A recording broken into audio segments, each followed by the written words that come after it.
This is the Seller Process Podcast, where we talk about the best systems, processes, and SOPs for your Amazon business so that you can regain control of your time, build up your team, and scale your e-com empire. Hello, entrepreneurs. If you are looking to step up your e-commerce game and improve your conversion rate of your online store, then this episode is for you. Our guest today will share with us 10 tips to optimize the mobile version of your website for better conversion. I'm joined today by Luke Tull, a seasoned Shopify web developer and designer with a corporate IT background who runs a Shopify web agency called Dextech. Hey, Luke, how are you doing, bro? I'm doing great. Yeah. It's good to be here. Pleasure as always. And even enjoyed our conversation before the podcast. So ready to share some value today and tell people how they can increase their conversion rate pretty easily. Awesome. Pretty easily. So that's where we want to focus on, like low-hanging fruits. So in our conversation we had before, you were talking about how so many website owners are not doing things right on their mobile version because most templates, most guides, and most tips are mostly for the desktop version. But actually, I think everybody knows already that people shop more and more on their mobile version, and especially they browse more in their mobile version, and maybe sometimes they finish the checkout on desktop, but they make the decision to buy on mobile. So that's where the things happen, where the conversion happen, right? So let's go on talking the 10 tips and about the 10 tips that you're going to share. And just as a reminder, I'd like people to know that Luke is sharing a PDF with the summary of these 10 tips. So you guys can go download it at the sellerprocess.com. Find it in the show notes of this episode or in the description of the YouTube video. So I'm gonna go off for now and give you the mic. And so Luke, feel free to start with your 10 tips. Sure. Yeah. And before I do that, I just wanted to reiterate what you're talking about. So something that we're seeing in the market in 2024 specifically is when we go and look at a website, 70 to 80% of the traffic, if not even sometimes more, we've even seen 90, which is actually ridiculous, is on a mobile device. So I think to your point, that actually really stresses the importance of having a better user experience with the mobile device itself, which is why we put this together in the first place. The first primary tip, and this is just in general, that your call to actions are above the fold. So it's obvious what you're wanting the user or the visitor to actually do. Again, you'd be surprised, jump on some websites, especially on mobile devices. There's a bunch of text, maybe there's an image and things of that nature, but there's no call to action. So that's tip number one, is just to make sure that your call to action is there, it's readily available, and it's standing out. And I will say there are certain cases where you don't do this, right? Like you have a lot of options and things of that nature. But I think as a general rule of thumb, having the call to action above the fold, even on a mobile device, is something that you should prioritize. Right. Any questions on that one? Yeah. So when you're talking about a CTA, what kind of CTA are we talking about? Let's say the classic shop now or buy now or something else. Yeah, I mean, I think shop now, buy now is still the thing to use. We haven't used it every single website. Example is we're reworking a website where it's talking about beginning or exploring a new thing, fly fishing specifically. So in that example, we're saying start your adventure, right, as a little bit different because the audience is a little bit different, right? They're not just there to buy, they're actually there to learn and then potentially buy. But generally speaking, yes, I think shop now, buy now probably makes the most sense. But you want to make sure, especially on your homepage, when someone lands on it, hey, this is what we offer, this is what it's about, and go buy it here, basically. Because ultimately, the website is there to sell things, right? It's kind of like having a retail front, but saying, oh, our primary objective is not to have people buy things. I think at the end of the day, that's still what we're looking for people to do when they jump on our websites. Right. But I like the example you gave, start your adventure. So I think depending on the product, you might want to get your customer on a journey of discovering something before they buy, because maybe it's not a product that it's an impulse buy. So they have to learn more about the product before to make the decision, right? So it's better to lead them into a funnel where they start the adventure, learn more about what the product is capable of, and then make the purchase decision. There are maybe other products that are more like impulse buy, where I definitely agree that they already know what the product does, so they just want to buy it. So you just lead them to the buy button. Cool. All right. What's next? Yeah, and just disclaimer or just FYI, a lot of these have to do with product page because that's where a lot of the buying decisions are made. So you might notice this trend after the first one, that a lot of these are going to be in relation to the product page specifically. So that's actually where people, again, are able to actually add to cart, checkout, etc. So next one we have on the list is pricing transparency. This might seem pretty obvious to some people. Hey, okay, I need to include a price. The thing that we're calling out here is making sure that shipping information and shipping costs are actually there. So we want the person to know what the total price of acquiring this good or service is right away. There shouldn't be a surprise where, hey, okay, it's $99, and then I get in checkout, wait a second, I got to pay for shipping, it's $15. What the heck? I was only planning on spending $99. So key thing there is something that we've noticed trending is, all right, if I mention price, I also need to mention something about shipping costs, whether that's free or not, basically. It should be readily available, so that way I know, okay, like the total is going to be $104 or instead of 99 as an example. So that's tip number 2. Yeah. Tip number 3, this is a big one that we're seeing in the market, and that is, especially when it comes to like home goods stores and things of that nature, is when I'm flipping between options. So let's just say I have a t-shirt store. I have a black, red, and white t-shirts that I offer. A lot of times, if you don't optimize your website for mobile, I might have to like scroll down to actually see those options, right? Between black, white, and red as an example. And then what ends up happening is I click on, let's say I'm on red and I need to click on black. I have to like start scrolling back up just to get to the black image, right? To see what the black t-shirt actually looks like. So something that we have been doing is making sure that those color options or whatever options they may be, that they're readily available so that I can just click on them and just see what they look like as I scroll through those options. So again, if it's not like most themes are not optimized, most website templates are not optimized for this because again, they're for desktop. But it's an important thing that when I'm clicking through color options or any sort of options and what I'm getting is changing visually, that I can actually do that and see the image at the same time. Got it. Okay. Is there any plugin for that, or how do we make sure we make it right? I think just rearranging the content, for example, you might give a shortened description of the product on your desktop version and then show the options. If you do that on your mobile versions, maybe that actually basically puts the options below the fold, which is going to be a bad thing. The other option you can do too is actually make sure that the actual image of the product actually sticks to the top of the screen. This is another strategy. There's several different ones. I'd say those are the primary two is, hey, on mobile, just make sure they're readily available above the fold. The other option is to make sure that the product image actually sticks, and as it gets changed, the user can just see that as you flip through those options. Got it. There's no plugin, really. It's custom. Okay, I see. I'm not too familiar with all the options that Shopify templates give, but is it possible to radically change the structure of the page for mobile and versus desktop? Is it possible, or they have to be like similar with just some minor differences? Yeah, the Shopify templates today allow you to drag and drop things like the variant options, shortened description, buy buttons, size, quantity, things of that nature. So it does allow you to drag and drop. It doesn't currently allow you to adjust between mobile and desktop very easily.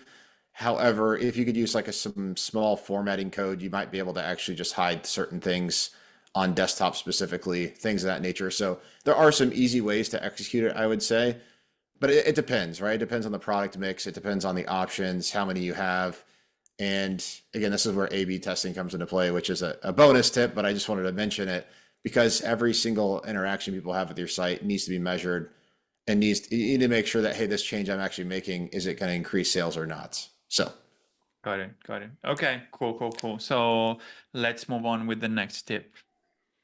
All right, next step is around shipping. So this is something that creates urgency. Back in the day, we used to have these timers. Hey, sale is only good for the next 24 hours and it counts down. And every time I reload the page, it's the same timer with the same countdown. That's kind of gone away in the past 3, 4 years, I would say. So I think the new thing that we're seeing trending in the industry is basically creating a sense of urgency about getting the item. You might see this on Amazon, actually. And I know some of the people in here are probably like FBA. So they might say, hey, buy this within the next hour and receive it tomorrow by 5 p.m., right? Something like this. So that's something that when we're talking about shipping, specifically when it comes to that price, like underneath the pricing somewhere, is like, hey, or maybe next to the call to action, if your shipping is very good and you have good, like predictable times, it's good to mention, hey, buy this with by noon today and receive it by like a very specific date. So in this case, hey, buy it today and get it by May 24th, right, at 5 p.m.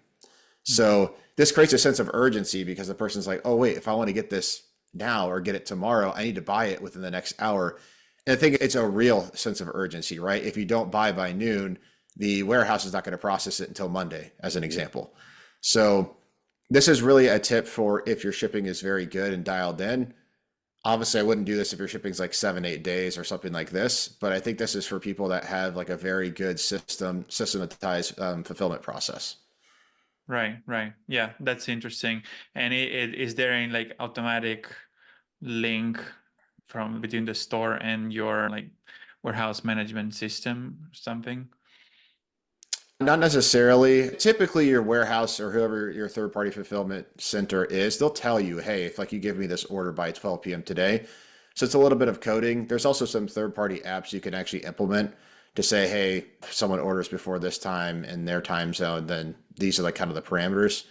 One of my clients, actually, they use an app to actually execute such a play. But again, I think it's super valuable. And again, as long as it's clear and it's understandable, then I think it can drive people to actually buy stuff, buy things that maybe they normally wouldn't, and they want to do more research or look at other websites, for instance. Right, right, right. Okay, okay. So it's not a live forecast of when you're gonna receive it. It's more like based on the parameters, there is like a countdown. Yeah, okay, I got it. Correct. Uh, yeah, nice. Okay. These actually can apply to both desktop and mobile, right? So it can be a good feature to have anyway, regardless the mobile version. Yeah. Yeah, I would agree for sure. That's definitely one of those like it would work well on both, definitely. Hmm. And the thing you brought that point up earlier, it's like, hey, most people are just looking around on mobile. We want to edge them, right, as much as we can. If they can buy, we want them to buy on mobile. We don't want them to say, oh, I'll do it later on my computer. And this is the whole point, is that we've optimized the mobile experience in such a way to where it's super easy and it's seamless. That way they don't need to forget about it later, because that's typically what happens. Yeah, right. Unless they're really serious and they're really locked in that they want to buy this product or whatever it is. So, Exactly, exactly. Okay, yeah, that's very interesting. All right, let's move on. all right. So I think this is number 5 now, product information. So this is actually, I think, something for both desktop and mobile as well, but something I'm noticing as far as smaller market and smaller businesses is the descriptions aren't really saying, hey, this is the product, this is what it does, and this is why you should buy it in the most obvious way. Now, you shouldn't just say, hey, buy my product because XYZ. That's not what I'm saying. What I'm basically saying is that if I go to a product page, if you just send me to your product page, I should be able to easily distinguish, okay, why should I want this thing, right? And it should come out at me pretty quickly if I just start reading maybe the first 1 or 2 sentences on your product description. So it's something I've seen, something I've noticed. You would think, hey, this should be somewhat covered. But I would say for the most part, I would say a lot of small businesses, medium-sized businesses aren't really doing this. They're just like, hey, it has this steel metal. And it's like, okay, cool. But I don't know what this product is, right? I don't really understand this thing just yet, or this widget. And we should really be talking about to our target audience, hey, like this is a steel shovel and it lifts very heavy snow during the winter and it does a much better job than like a regular shovel, as an example. And it's like, oh, okay, then I got it now. I don't need to know about the fact that it's a 4-foot shovel and it's 25 pounds in weight or whatever the other benefits and features are of the product, right? I think a lot of times we jump into the features because we think those are the cool parts of the product, which is true. But we should really just be like plainly state, hey, this is what it's used for. This is why it's awesome. And this is why it's potentially better than the competition. Right. And I totally agree with you. And one way I used AI to help me dealing with this problem, because as you said, it's very common that people just stuff in all the features of the product, but nobody still understand what it does. So, for example, you can simply uh, put the list of features on ChatGPT, for example, and ask it, Mm, him, her, whatever it is, nobody knows. ask it to write a list of benefits based on those features. What it means for a user, Mm, that the fact that is the weight is lower than other products, let's say, what does that mean for the end user? So maybe it will write something like, so now it's easier to carry around because it's 3 times lighter than any other product. So that's what we mean by benefit instead of features. Features are good, but we need to turn them into benefits, like what it means to customers. And that AI really helps a lot. That's a good use. And also, I think many people are just maybe used to marketplaces, so they're keyword stuffing their listings. mm. But it's not the same on Shopify or in your own store, right? You don't need that keyword stuffing. So it's better that it's more like user friendly. The listing should be more user friendly instead of algorithm friendly, like it has to be on Amazon, you know? So there are a few different things that I think that you mentioned that are worth considering when creating the listing on Shopify versus the listing that we create on Amazon, for example. Yeah, that's a very good point. And like I was telling you about that fishing store, it's a very similar thing. It's like a transition from Amazon, or like they have their own storefront, and it's lacking this specific piece, I would say. So it's something we're working on. But very good point on AI too. Like you're absolutely right. If you give it the features and whatnot and say, hey, tell me how this could help somebody potentially, it's pretty dang good on that. So very Yeah. good point. Yeah. The next one is definitely specifically for mobile, is making sure it's easily navigatable. So basically what this means, if I click on the navigation menu, when I actually go to the navigation menu, it's actually easy to find the things I'm looking for. The other key thing there, and we'll get to it down the road, is having a robust search, especially if you have a good like product mix. But either way, some people want to navigate with the menu, and some people want to navigate through the search. So basically, both those options should be readily available. If I'm going through navigation, if you think about on mobile, instead of being able to hover and just get into categories, I can't really do that on mobile. I have to start clicking around. And basically, what we call that in the conversion rate world is a bunch of friction. Basically, it's becoming harder and harder to find what I'm looking for. Therefore, it's going to be a much bigger hurdle for me to actually convert. So something that we do on navigation is just think about one of the websites we've done. We actually don't have any, I don't think we have any drop downs on mobile at all. It's like the 5 primary categories. And then we have help, contact us, and like a support number or something like this. It literally is just a one click and then onto like the collection page or the product page. So I think more of that needs to be done, especially let's say if you have a very big bestseller or a very big like primary collection, just send them to the place immediately. Don't make them dive into the menus and try to find something like a needle in a haystack. A lot of furniture companies, I would say, don't do this very well. You're having to dig into the menus, read 90 lines, and then try to find what you're looking for. I think a lot of time I want to get people away from clicking, or at least send into a spot where they can like more easily find what they're looking for. Typically, we're talking about like a collection page or even directly to a product page. Collection page is just like a list of products, right? If I click on living room furniture, for instance, instead of digging into that menu and trying to find it, maybe just send me to a page. Hey, what else? What were you looking for? What is a couch? Is it a recliner? Love seat? This thing, right? That way, I think I can achieve a bit easier navigation on the mobile side. So again, this is where desktop doesn't translate to mobile. This is what we're talking about: is making sure that we're creating less friction, less clicks, less tapping on the phone, and getting them closer to a collection or product page where they're actually going to buy. So that's Yeah. tip number 6. Yeah, definitely. I agree with you, but that's a that's easier said than done, because it's really an art, I think. Having knowledge in terms of user experience and user interface, they're like full courses and degrees on that. So it's one of the reasons why companies like yours exist, because Very true. yeah, you guys have the knowledge in terms of user experience. So yeah, it's very hard to point people to the right direction when you have hundreds of SKUs.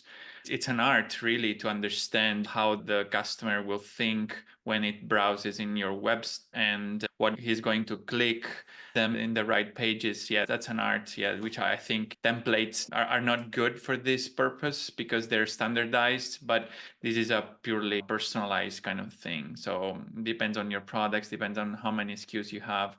Yeah, that's the value in personalizing the store, I think. Yeah, so that's a Agreed. great point, and I think it's one of the top points in this list that have the strongest impact. I think the general navigation and user experience. Yes, I agree 100%. And to your point, no templates. Again, this is where we talked about where most templates are desktop oriented. This is definitely like a huge gap, I would say. Yes. So definitely one of the most important things. And to your point, especially tackling 100, 200 SKUs, it's like, how do we do that, right? And you basically need someone that has data management skills. This is not a developer thing. Like I would not say like, go hire like a Shopify developer for that. Probably not. Go hire somebody that like understands data, organization, and categorization of items specific to your industry even. Sometimes that may mean they need to learn your industry. So anyhow. Yeah, I agree. All right, let's go to the next point. All right, next one is essential elements, we call it. So this is referring to the product page.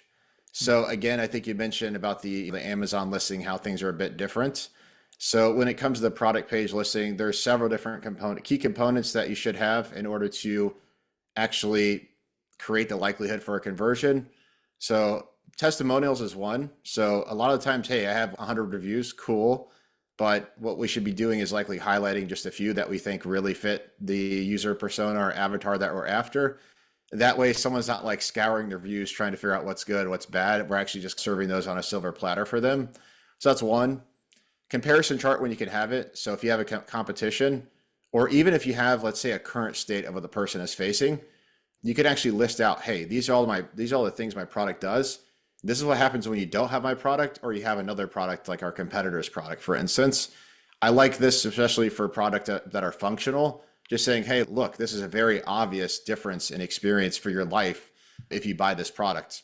Example would be, hey, I have this doormat. If you have a regular doormat, yeah, okay, it's going to get some of the mud and bigger particles off of your shoes, but maybe it's not going to get all the moisture. It's not going to get all the small particles. So I have this doormat. Sweet, look at this, right? It actually absorbs moisture. It actually takes out small particles. Anyway, this is actually a true reference, by the way, but I'm just saying that's an example of just visually showing like a very simple thing. Just saying, hey, look, this is how it's better than either your current state or a competitor's product. Let's see, outcome focused copy backed by tech specs. So this is the idea that if I make a claim about the product, it's backed up with a feature of some sort or some sort of reason as to why that is. I think you mentioned earlier, hey, this is lighter than your traditional shovel. Okay, you just made a claim. You just said, this is lighter than the traditional shovel. Okay, how much does this weigh, right? And so basically after that, we would say, hey, normal shovel weighs 3 pounds. This one only weighs 1 pound. So that's what we're talking about when we talked about like basically outcome focused or benefit focused, but you want to back that with some sort of technical feature about the product that backs that up. If I just make a claim, if I just say, hey, I'm the best Shopify developer, okay, like I can say anything, right? But if I don't back that up with facts, statistics, data, something about that, then nobody's going to believe that. You still may not believe that, but yeah, that's the point, is that you want to back it up with some sort of stat, some sort of data, some sort of statistic or feature. 5 to 7 key benefits we touched on, I think, already. That's just kind of stating, hey, this is how it saves you money, time, kind of your classic things that humans are looking for. Hey, my life is better, it's more efficient, it's easier. I don't have to stress as much when I'm shoveling snow. I don't know why I'm talking about snow. It's like summer out here, but we get snow in the winter.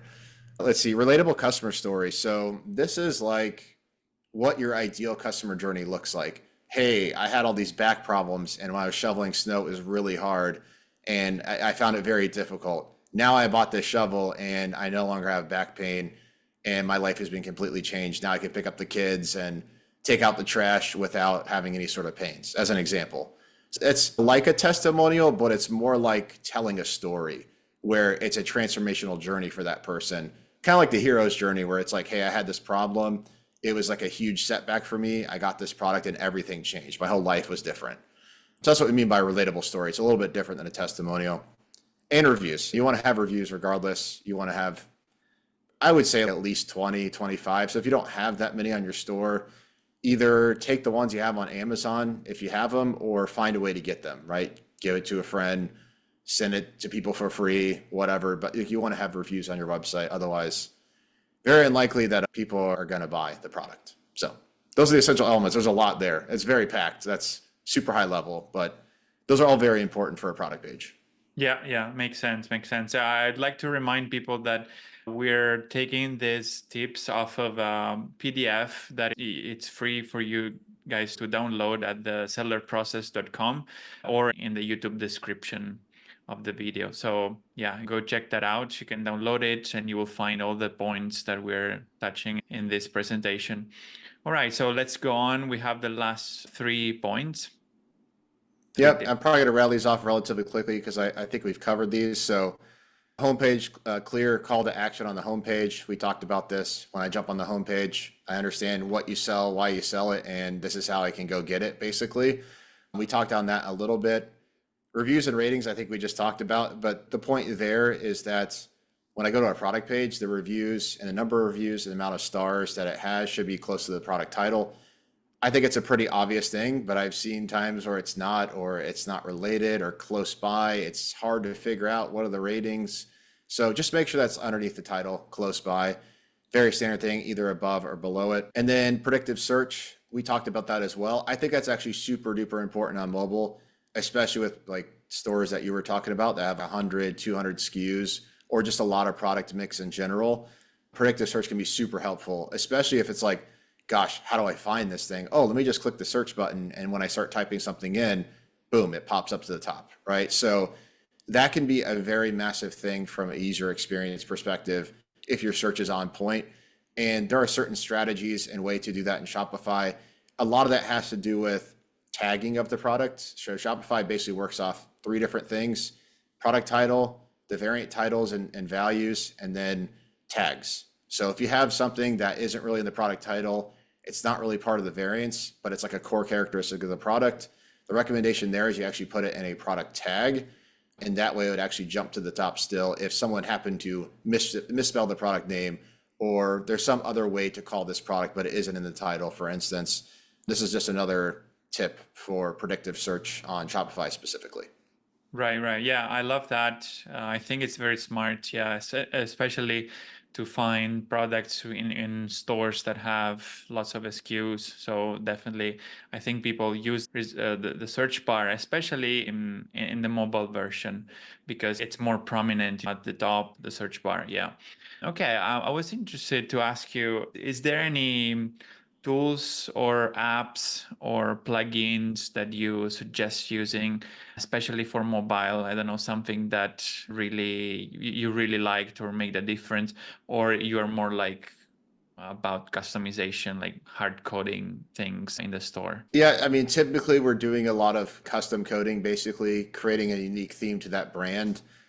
That's just to create like a unique look and feel. Third-party apps, sometimes it depends on where you're at in your journey, right? So a lot of stuff we do is highly custom work. However, let's just say, hey, my Shopify store is not doing a whole lot. There are some third-party apps I'm sure that could probably help you get through some of these hurdles, like predictive search. I bet there's some apps that could probably enhance that and help you do it better without having to do all the needles that I had talked about, which is adding product tags and things of that nature. There's some things that like help you stick the call to action at the very bottom of the page always. There's some apps that do that. Another one that we heavily leverage is that basically anything, let's say my product page is in a current state and it's not very good, and I'm like, okay, I need to change some things. So what we typically do is do what we call A/B testing. And we use a tool, it's called visually.io. It's specific to Shopify, very good tool. It actually allows you to test 2 different themes at once, which is not really provided by any other provider that I know of. So these are kind of like the 2 or 3 main things I would say, visually being the primary tool because we are doing a lot of custom coding. But again, I am sure there are some apps. We even mentioned one for shipping as an example. There's one for that. But yeah, some of the other stuff, you might just need a little bit of coding expertise to actually execute, like the option visibility, selecting between the options and things of that nature on mobile. So yeah, hopefully that's helpful. Again, there's probably plenty of apps on the third-party app store you can use. It's just not something we do a whole lot of, but we know there are some out there that help. Right. So I'm sure people have got some value from this list of tips so they can implement it by themselves even, or if they're looking for help, just share how can you help people in case they would like to enhance their mobile store, and yeah, how can you support them? Yeah, sure. So we do CRO audits, so conversion rate optimization audits. Basically, what we do there is we take like a database approach. We look at Google Analytics, and then we tie that with your store and see what's going on visually, and try to see, okay, well, there's a lot of traffic going to the homepage, but we're losing 50% of visitors. Why would that be, right? That's not good. So we basically take the data behind the scenes from Google Analytics typically, tie that to the front end and help people figure that out.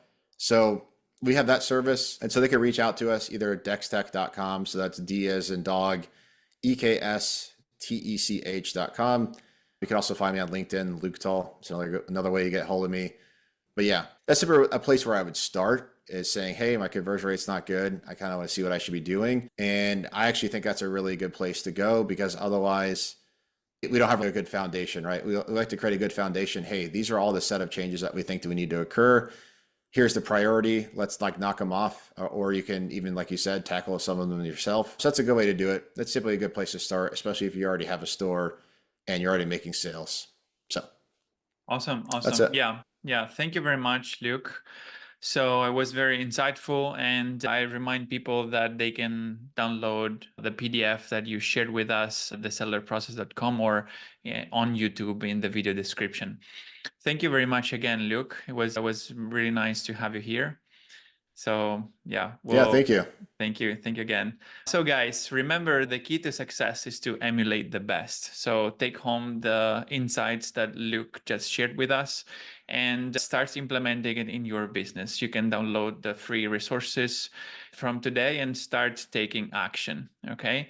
I hope you guys enjoyed the content today, and I hope you have a productive week. Thank you, Luke. Thank you, everybody, and I'll see you in the next episode. Hey, entrepreneurs, I hope you enjoyed the episode and learned something from the interview.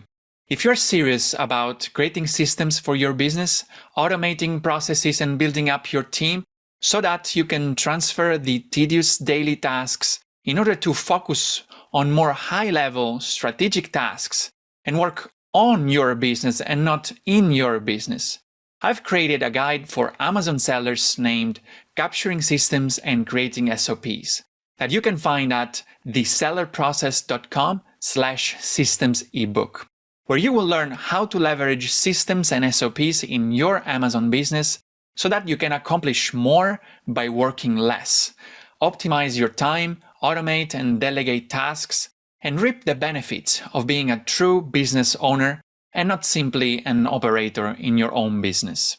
Go download the ebook at thesellerprocess.com/systems ebook and start implementing all the tips and insights that I share with you. And leave us a review or a comment to let us know how the content we are sharing here is making an impact in your business. And have a productive week.